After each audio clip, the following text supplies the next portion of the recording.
तो हमसे मिलबू हमार हो जईबू। हमसे मिलबू हमार हो जईबू। हमसे मिलबू हमार हो जईबू। तो हमसे मिलबू हमार हो जईबू। कोनो दिनमा शिकार हो जईबू।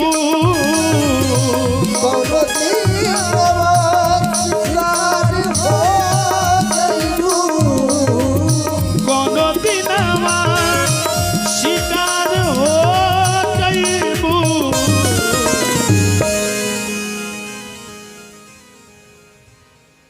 पाठक परिवार की तरफ से बबुआ के मम्मी अच्छा अब